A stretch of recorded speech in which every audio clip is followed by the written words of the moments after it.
Good day. My name is Afif. Can you tell me your full name, please? Hi, my name is Muhammad Razin bin Muhammad Rizwan Mariano. And what shall I call you? You can call me Razin. Can you tell me where you're from? I am from Ampang, Selangor, but currently I am staying in Serdang. All right then. Now, in this first part, I'd like to ask you some information about yourself. Let's talk about computers, all right? How often you use a computer? Computer. I would say that I use a computer almost on a daily basis. I am a student, so I use computer to do my assignments, browse the internet to find information, and also to relax myself after a very tiring day of studying and stuff. Do you prefer desktops or laptops? I would say that I prefer laptops over desktop. In my opinion, I feel like laptop is very easy to use. We can bring laptop with us to anywhere we go. For example, if I decided to go to the library, I could bring my laptop alongside me as well. If you compare this to a desktop, desktop can only be at, for example, your home. You can't really bring your laptop around, so I do find it a bit more inconvenience. So in my opinion, I feel like I prefer using laptops more over desktop. Do you think it is important to learn how to use a computer?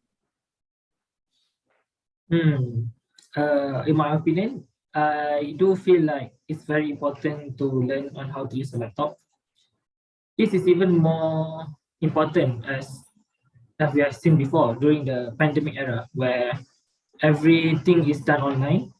Working, when it's working or studying, most of the thing has been done online. So the at least you need to have a basic knowledge on how to use a laptop, or you will like really struggle during the pandemic era.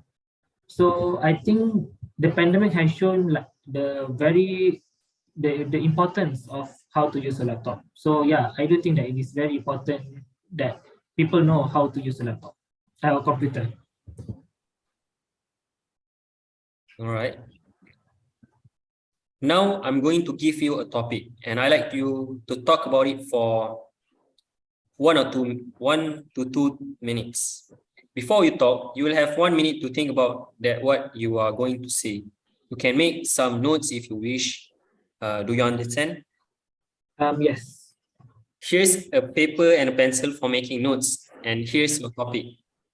Please do not write anything on the candidate task card. Describe a useful website, and you should say what it is, how often you visit it, what kind of information it offers, and explain why you think it is useful. Your 1 minute starts now.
All right, remember, you have 1 to 2 minutes for this. So don't worry if I stop you.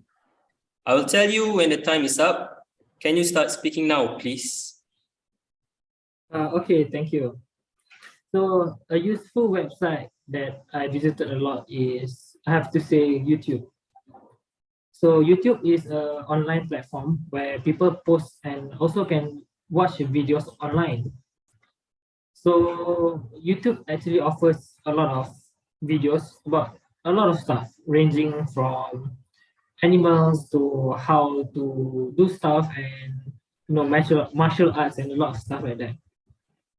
So I feel like YouTube is a very useful website because in time where I need to learn something very quickly, I could just browse YouTube looking for information. So for example, if I'm in an accident and my tire is like punctured, so I don't know what to do. So I can actually just browse YouTube and look up on how to deal with a punctured tire. Other than that, I also feel like YouTube helps me remember stuff that I may or may not have forgotten. So for example, I used to learn martial arts. I used to do Muay Thai, and it's been a long time since I haven't done any proper Muay Thai session. So I can actually go onto YouTube and I can search some simple Muay Thai moves that I can actually practice at home, and I can actually follow along and do it as well. So and also as a student, there are a lot of things that I don't really understand while studying, and reading the notes itself might also not actually help is not actually helpful. Sometimes there are things that I do not understand. So I actually can go onto YouTube and search for a video that actually explain the stuff or the topic better. So in a way, I feel like YouTube actually helps with my studies as well. And most importantly, YouTube is also a place that I can actually relax. So if I'm stressful or if I'm tired, I can actually go onto YouTube and also watch a few like funny videos or videos of people playing games, because that is for me is a very interesting to watch, and also helps me relax. So yeah, I feel like YouTube is a very useful website for me.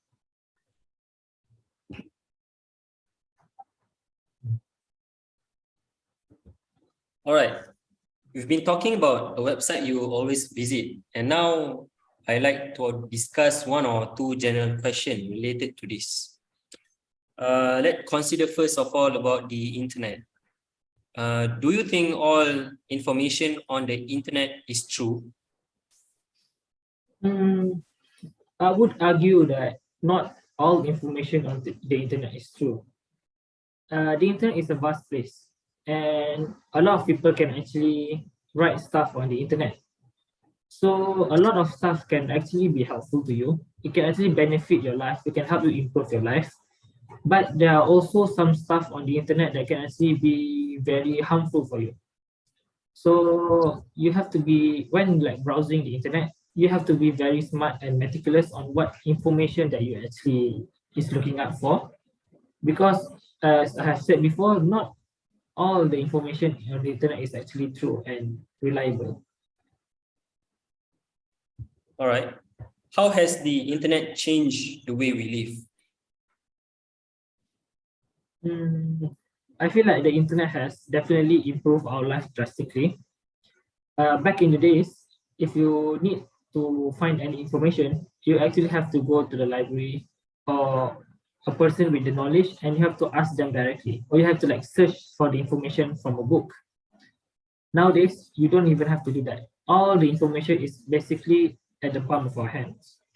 With the internet, you can search for information online, and in a split seconds, the information will be there for you. Not only that, I feel like the the the appearance of things such as no, I'm sorry, the appearance of websites such as Google or search engines such as Google has also make our life much more easier.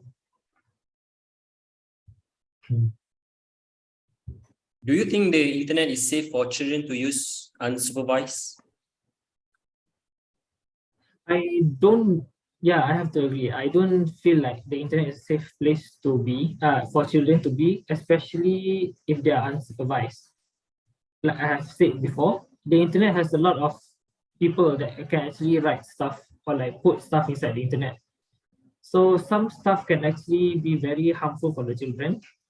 It can incite like violence or very harmful mindset to the children if they actually watch the internet unsupervised. However, I do feel like it's a good thing to let children actually explore the internet.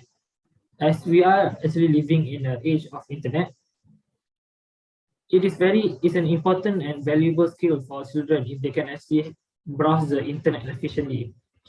So the internet is safe only if the children is browsing it while under supervision. So for example, if they are under supervision from their parents or their anyone that can actually help them be safe on the internet.